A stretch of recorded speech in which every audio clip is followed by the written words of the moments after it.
Thank you to ANS Homes. They're our phone sponsor. We have a phone room full of volunteers who have been answering the phones all day.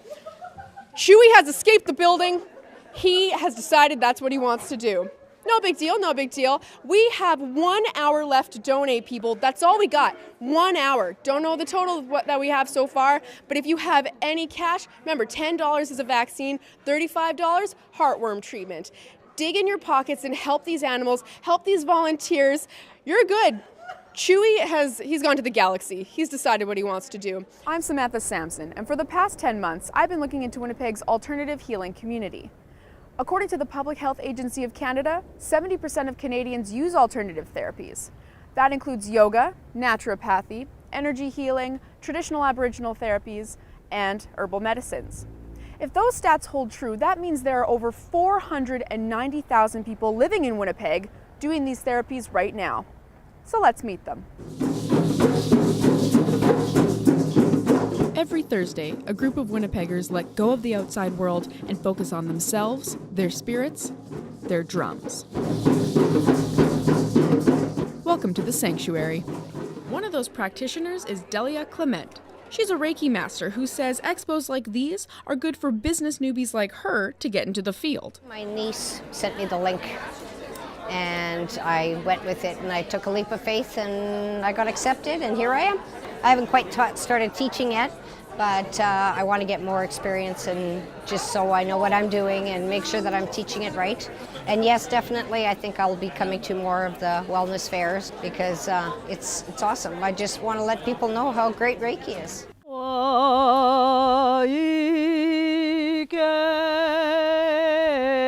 There's an entire world of wellness that isn't bound to a prescription drug or a waiting room here in Winnipeg. It seems health truly is holistic, and just because one person sees it one way doesn't mean it's wrong. It means it just exists. And so I hope I've shown you the realities and the challenges of alternative healing so you can make your health decisions for yourself. I'm Samantha Sampson, and this has been Meta Medicine. Tonight, brown and murky water straight from the tap. Advocates educate Winnipeggers on water conditions from First Nation communities. Plus, the Mint unveils a new coin to commemorate the 100th anniversary for some women's right to vote. Tonight, police are adding more resources, including underwater rescue teams, the K-9 unit, and drones. RRC TV reporter Jen Walichnowski and videographer Carrie Savard spent the day in Austin and have the latest. Chase was wearing a blue jacket, black splash pants, a red hat, and boots that light up as he walks. Please contact your local RCMP detachment if you have any information. Moving from one side of Main Street to the other is making all the difference for the North End Family Center. The new location is giving more people access to free internet and the chance to meet their neighbors. RRC TV's Janina Bondoc shows you how people are using it, even though renovations aren't quite finished. There's still some work to be done, so you could donate to the Family Center online at northendfamilycenter.org. There are different types of sticks, but they all do the same thing. Mimic the way a curler's hand would hold the rock, then release it. Players say stick curling has done three things: brought new people to the game, kept older athletes in the game, and has brought people like Earl Stevenson back into the game. You know, you get to the age where something goes wrong with your knee, something goes wrong with your hip. You can get down into the hack, but you can't get back up again. This is part of a proficiency test that first-year students do in their first term. It's checking your vital signs and your blood pressure. Some students get pretty anxious and they get a little worked up so they can't focus, but the students in the Mindfulness for Workshop program say they're using tools to ground themselves and focus. Now, Sam, it sounds like you're in the midst of some serious traffic there. I hear there's a major lane closure in the downtown area that has nothing to do with construction. Nothing to do with construction because